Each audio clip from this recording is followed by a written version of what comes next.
Probably four, apart from the internet, where humanity essentially acquired a nervous system and all of humanity's knowledge was instantly accessible from anywhere. There's sustainable energy, so the transition to sustainable production and consumption of energy, hopefully the extension of life to another planet, writing genetics, and AI. I'm more optimistic than Stephen Hawking or Martin Rees, who's that astronomer royal. He thinks it's quite likely that civilization will end this century. But I'm personally more optimistic about civilization, and I did say multi-planetary. You say, what's the future you want? What's the future that seems, that'll be a good one? Then I think you want to have a future where we're a space-faring civilization, a multi-planet species, and we're out there exploring the stars. It's just going to be, I think that'll be great. But I mean, a strong second, and I think for some people maybe it will be the first motivation, is the preservation of the future of consciousness and human civilization as we know it. I mean, I think we have effectively created a kind of a superorganism. Before the internet, and particularly before advanced telecommunications, communication was incredibly slow. It would have to go from one person, literally, to another. Suddenly, all the world's information, all of humanity's knowledge, is instantly available to any person. That's just like one cell in your body having access to all the information about the rest of your body. We are going to face, in the mid part of the century, and particularly the latter part of the century, a demographic implosion, the likes of which we haven't seen, including the Black Plague. It's as though someone went through and killed half the population, or at least of the future population. There's something better happen to turn this around. At this rate, the only thing that'll be left will be robots. 3 generations of 50% birth rate, of 50% replacement rate, gets you to 12% of where you were. And those poor 12%, all they're going to be doing is taking care of their grandparents. I mean, eventually there just won't be people at that rate. The other, I think religious extremism is obviously a concern. If that grows over time. Yeah, I won't mention the third one.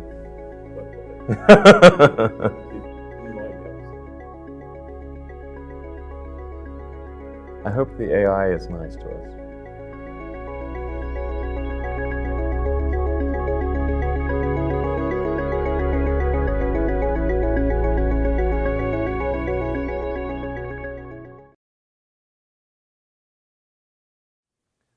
Well, I think there's going to be probably 4, apart from the internet. There's the internet as sort of class as one sort of really big innovation, where humanity essentially acquired a nervous system and all of humanity's knowledge was instantly accessible from anywhere. But in the other areas, I think there's sustainable energy, so the transition to sustainable production and consumption of energy, hopefully the extension of life to another planet, sort of depends on what pace progress is made in space transport and how long somebody lives, I guess. But then reading and we have reading genetics more or less, but writing genetics and AI. You have a confidence that we have the capacity to do those things, the human species. We're doing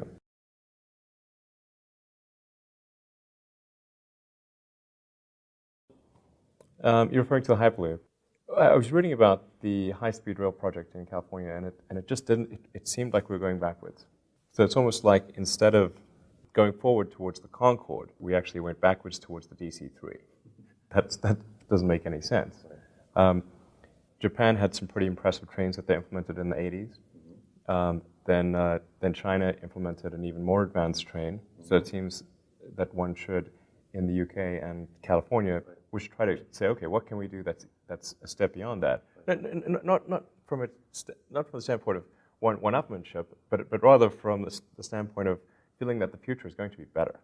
That's the thing that's, if you get up in the morning and you think the future is going to be better, it's a bright day. Otherwise, it's not. I'm not actually against high-speed rail. If we just did high-speed rail, that was, say, a step above the Shanghai line. Yeah. Shanghai line is state-of-the-art in China. Let's just take it just a half a notch better than that, and and then make sure we've got a straight path from LA to San Francisco as well as the Milk Run. Totally cool. I'm not saying we have to do the thing that I thought of. I just want us to have like a badass transportation system. I'm more optimistic than Stephen Hawking or Martin Rees, who's that astronomer royal. He's also quite. He thinks it's quite likely that civilization will end this century. And he's head of the Royal Society. You know, he's a smart guy. I hope he's wrong. But I'm personally more optimistic about civilization, and I did say multiplanetary. So it's not from the standpoint of like, oh, let's go have one planet but somewhere else. You know, we want to have multiple planets, and I mean, have some. I mean, if you can imagine some. You know, I hesitate to use the word utopian society in the future. But if you say, what's the future you want? What's the future that seems, oh, that'll be a good one? Then I think you want to have a future where we're a spacefaring civilization, a multi-planet species, and we're out there exploring the stars. It's just going to be, I think that'd be great. Yeah. My motivation is more from the standpoint of it would be the best adventure and something really, really inspiring. And I think it would make life more fun.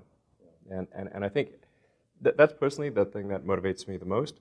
But I mean, a strong second, and I think for some people maybe it would be the first motivation, is the preservation of the future of consciousness and human civilization as we know it, which is much more likely if we're on multiple planets than if we're on one. The human consciousness has not been around very long from an evolutionary standpoint. It's really just like, feels to me like there was this little light that appeared suddenly, you know, Earth after 4.5 billion years. And it's hard to say, you know, how often does that happen? Maybe it's quite rare. In fact, it would appear to be quite rare, or they're very good at hiding. And so if it is a very rare thing, then we should take whatever actions we can to ensure its long-term survival.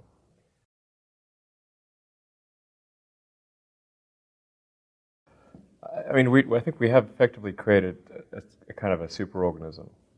You know, just in the same way that when we just had multicellular creatures without nervous systems, and they would just communicate via osmosis. And before the internet, or particularly before advanced telecommunications, communication was incredibly slow. It would have to go from one person, literally, you know, to another, and maybe at best that person could carry a note from another person. That was, but it's still literally person to person. So unless one person bumps into another person, they're pretty much not going to communicate. And with telegraph and the telephone and then the internet, particularly the internet, suddenly all the world's information, all of humanity's knowledge is instantly available to any person. And that's just like one cell in your body having access to all the information about the rest of your body. Right. It is evolution on a new plane. I think demographics is a real issue where people are not having kids in a lot of countries, and you know, very often they'll say, "Oh, I'll solve it with immigration." Immigration from where? If Europe has an average, or many parts of Europe have an average of a 50 or 60, you know, they're only at 50 or 60% of what's needed for replacement, or China for that matter. They're at half replacement rate. Where exactly are we going to find 600 million people to replace the ones that were never born? I think people are going to have to regard, to some degree, the notion of having kids as almost a social duty within reason. I mean, just if you can and you're so inclined, you should. You know, it's like otherwise civilization will just die, literally. The birth rate is strongly correlated to, well, it's inversely correlated to wealth, inversely correlated to education, and correlated to religion. So the more religious you are, the less educated, and the poorer you are, the more kids you will have.